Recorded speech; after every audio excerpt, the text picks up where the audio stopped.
اعوذ باللہ من الشیطان الرجیم بسم اللہ الرحمن الرحیم نحمده ونصلي ونسلم على رسوله النبی الکریم اما بعد السلام علیکم ورحمۃ اللہ وبرکاتہ۔ معزز ناظرین و سامعین کرام، آپ دیکھ رہے ہیں ہمارے چینل فیضان اسماء حسنہ کو۔ میں ہوں آپ کا میزبان صوفی مجاہد علی۔ امید کہ آپ سب ایمان اور صحت کی بہترین حالت میں ہوں گے۔ قصص القرآن، حضرت آدم علیہ السلام کو سجدہ، در حقیقت نور محمدی کو سجدہ۔ اب آگے کی ویڈیو ملاحظہ فرمائیں۔ جشن ولادت رسول مکرم منائیں مگر وہ اس کے مخالف ہیں۔ اس سے واضح ہو جاتا ہے کہ حقیقت محمدیہ ہی اصل ہے اور اللہ تعالیٰ اس کی بے حرمتی برداشت نہیں فرماتا۔ سجدہ نہ کرنے والے ابلیس کی قیامت تک کے لیے مہلت دی گئی، حالانکہ وہ اللہ کے رسولوں کے راستے میں رکاوٹ پیدا کرتا ہے، مسلمانوں کو بہکاتا ہے، گمراہی اور فساد مچاتا پھرتا ہے۔ اس کے باوجود اسے مہلت دی گئی ہے۔ ابلیس کو مہلت اس لیے دی گئی کہ وہ انبیاء کرام کا دشمن نہیں ہے اور نہ حضرت آدم علیہ السلام کا دشمن ہے اور نہ وہ رسول مکرم کا دشمن ہے۔ دراصل وہ خدا کا دشمن ہے۔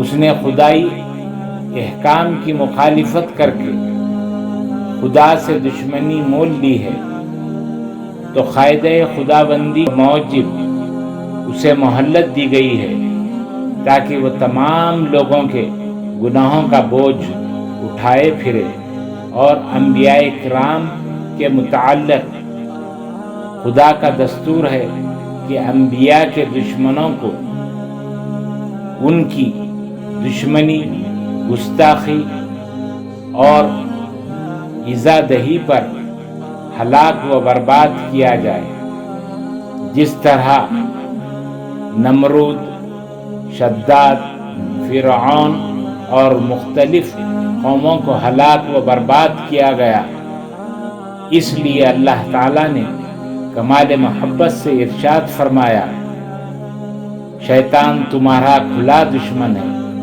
کیونکہ مالک کا مخالف اور دشمن غلام کا، بندہ کا بھی مخالف اور دشمن ہوتا ہے۔ خارجی علماء سوء علمی بنیادوں پر رسول مکرم صلی اللہ تعالی علیہ وآلہ وسلم کی تعظیم اور حرمت پر گفتگو کرتے ہیں۔ وہ دراصل خدا کے دشمن ہیں۔ اللہ تعالیٰ نے ادب و احترام کا حکم دیا ہے، یہ اس کی مخالفت کرتے ہیں اور یہی دشمنی خداوندی ہے۔ اس لیے ان خارجی علماء سوء کو مہلت دی گئی ہے، اور یہ خارجی علماء سوء اس طرح خصم کھاتے ہیں جس طرح ابلیس نے اللہ تعالیٰ کی قسم کھایا تھا۔ ابلیس نے کہا تھا، میں آپ کی عزت و عظمت کی قسم کھاتا ہوں۔ قسم بھی کھاتا ہے اور مخالفت بھی کرتا ہے۔ یہ لوگ بھی جانتے بوجھتے بے ادبی کا مظاہرہ کرتے ہیں، تو ان کے لیے اعلان خداوندی ہے، الا من اتبعک من الغاوین، تیری اتباع کرنے والے تو گمراہ ہوں گے۔ اس لحاظ سے یہ خارجی علماء سوء سارے گمراہ راندہ بارگاہ خداوندی ہے۔ جب اللہ تعالیٰ نے مخلوقات کو پیدا فرمانے، زمین کو بچھانے اور آسمان کو بلند فرمانے کا ارادہ فرمایا، تو اپنے نور سے ایک مٹھی نور لیا اور پھر اس کو ارشاد فرمایا، تو محمد ہو جا، تو وہ حصہ نور کا ایک بے بہا ستون بن گیا اور اس سے سارا عالم منور و روشن ہو گیا، یہاں تک کہ عظمت حجاب بھی پر نور ہو گیا، اور اس نور محمدی نے بارگاہ رب العزت میں سجدہ فرمایا اور الحمدللہ فرمایا۔ ارشاد رب العزت ہوا، اس لیے میں نے پیدا فرمایا ہے اور تمہارا نام محمد صلی اللہ تعالی علیہ وآلہ وسلم رکھا ہے۔ آپ سے مخلوقات و موجودات کی ابتدا کروں گا اور آپ ہی پر رسالت کو ختم کروں گا۔ نور محمدی رب العزت کے پیش نظر رہا اور پھر اس نور محمدی سے لوح محفوظ کو پیدا فرمایا، قلم بنایا، عرش و کرسی کو بنایا، پھر اس نور محمد الرسول اللہ صلی اللہ علیہ وآلہ وسلم کو عرش کے پاس امانتاً رکھا گیا۔ آسمان و زمین پیدا فرمائے اور فرشتوں کو پیدا فرمایا، اور پھر انبیاء کرام کو پیدا فرمایا، پھر ساری مخلوق کو صورتوں کے ساتھ پیدا فرمایا۔ پہلے انبیاء کرام سے رسول اکرم صلی اللہ تعالی علیہ وآلہ وسلم کے بارے میں عہد لیا گیا، پھر مخلوق سے ارشاد خداوندی ہوا، الست بربکم، کیا میں تمہارا رب نہیں ہوں؟ ارشاد خداوندی کا جواب رسول مکرم نے ادا فرمایا، بلا، ہاں آپ ہی ہمارے رب ہیں، اور قیامت تک پیدا ہونے والی مخلوق کو روحانی صورتوں میں پیدا فرما کر رسول مکرم صلی اللہ علیہ وآلہ وسلم کے ملاحظہ میں رکھ کر آپ پر ایمان لانے کا عہد لیا۔ اس طرح رسول مکرم صلی اللہ علیہ وآلہ وسلم تمام انسانوں کی صورتوں سے واقف ہو گئے۔ پھر نور محمد الرسول اللہ برسوں عرش کے قریب زیر سایہ رب العزت رہا۔ دنیا کو آباد کرنے کا جب اللہ تعالیٰ نے ارادہ فرمایا تو اعلان خداوندی ہوا، انی جاعل فی الارض خلیفہ۔ پھر مقرب فرشتوں سے مٹی منگوائی گئی، اس میں روح ڈالوں تو تم سب اس کو سجدہ کرنا۔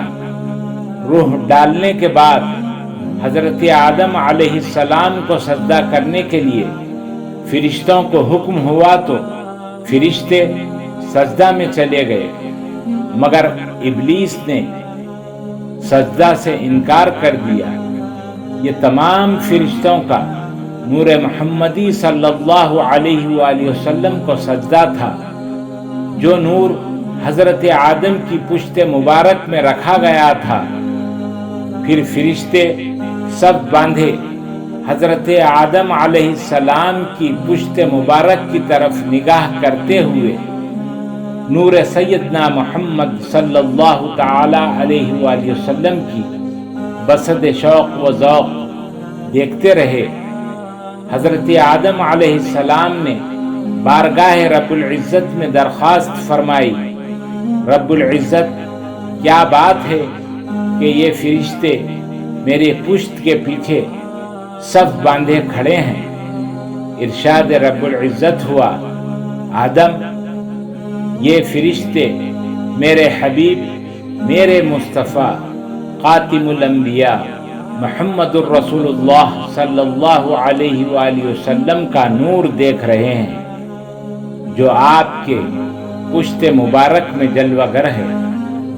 حضرت آدم علیہ السلام کے پشت مبارک میں نور محمدی رکھا گیا، پھر پیشانی پر حضرت آدم علیہ السلام میں نور محمدی کو رکھا گیا۔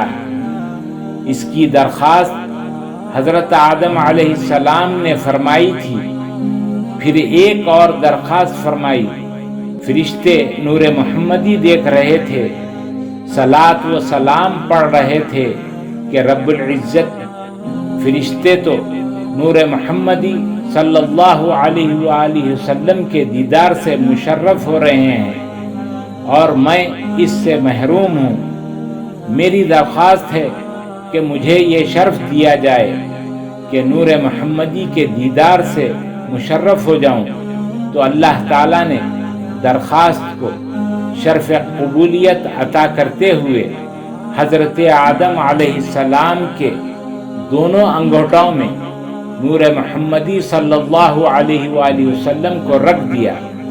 جیسے ہی حضرت آدم علیہ السلام نے نور محمدی کو دیکھا، فوراً اسے بوسہ دیا اور چوم لیا، اور مسلمان اپنے والد حضرت آدم علیہ السلام کے طریقے پر چلتے ہوئے جب نام نامی رسول مکرم صلی اللہ علیہ وآلہ وسلم لیا جاتا ہے تو مسلمان فوراً اپنے والد کے طریقہ کا خیال کر کے انگوٹھوں کو بے ساختہ چوم لیتے ہیں، عقیدت و احترام سے بوسہ دیتے ہیں۔